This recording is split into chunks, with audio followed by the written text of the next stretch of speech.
semuanya, balik lagi di channel aku Anime dengan Admin 9 di sini. Di video kali ini gua bakal bahas light novel Rokuaka. Tapi di sini gua gak akan bahas mengenai main story atau cerita utamanya. Yang akan gua bahas kali ini adalah side story Rokuaka yang berjudul Memory Records.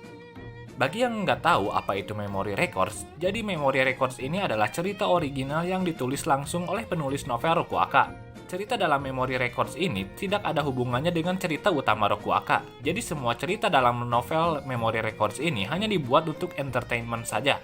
Setiap volume Memory Records berisikan setidaknya 4 cerita yang berbeda dan memiliki 2 ilustrasi di setiap babnya. Untuk cerita dalam Memory Records ini lebih berfokus pada cerita slice of life atau kehidupan sehari-hari Glenn, Sistine, Rumia, dan yang lainnya. Mungkin kalau di dunia peranimean, Memory Records ini semacam OVA atau pelengkap aja. Nah, dari ketujuh novel yang telah dirilis, ada satu cerita yang menurut gue itu menarik, yaitu cerita dalam Memory Records 7 yang berjudul To the Future Me. Dalam cerita ini diceritakan bahwa Sistine, Rumia, dan Riel pergi ke masa depan untuk mencari tahu anak-anak mereka. Mereka ingin tahu hubungan antara anak-anak mereka dengan ayahnya. Mereka pun terkejut ketika mengetahui bahwa ayah dari anak mereka adalah Glenn. Ya, ternyata di masa depan, Glenn telah menikah dengan Sistine, Rumia, dan Riel, yang masing-masing telah memiliki satu anak. 3 anak Glenn adalah perempuan, yang bernama Verina Radars, Rumiria Radars, dan Rizzo Radars. Verina Radars adalah anak dari Sistine dan Glenn. Jika dilihat dari ilustrasinya, Verina digambarkan memiliki wajah yang mirip dengan Sistine, tapi penampilannya seperti anak gangster yang salah pergaulan. Lalu Rumiria Radars adalah anak dari Rumia dan Glenn. Jika kita lihat dari ilustrasinya, Rumiria terlihat seperti Rumia, tapi terlihat lebih aktif daripada Rumia yang pendiam. Sedangkan Rizzo Radars adalah anak dari Riel dan Glenn.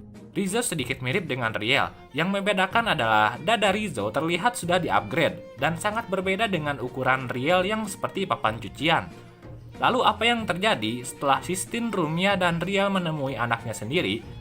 Semua cerita tadi sebenarnya adalah mimpi dari Sistine. Ya, ternyata itu semua hanyalah mimpi dari Sistine yang tertidur setelah membaca sebuah buku yang berisi tentang poligami.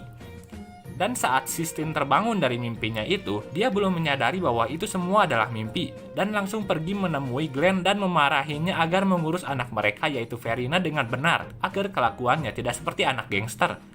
Lalu Glenn kebingungan dengan apa yang dibicarakan oleh Sistine. Sistine pun baru menyadari bahwa itu adalah mimpi.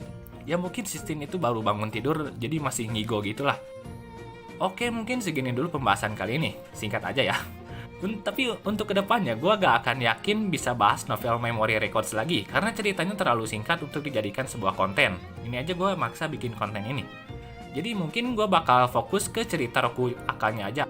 Jika kalian ada saran, kritik, atau request mengenai video yang gue buat, silahkan komentar di bawah. Sampai jumpa lagi di video selanjutnya. Bye-bye.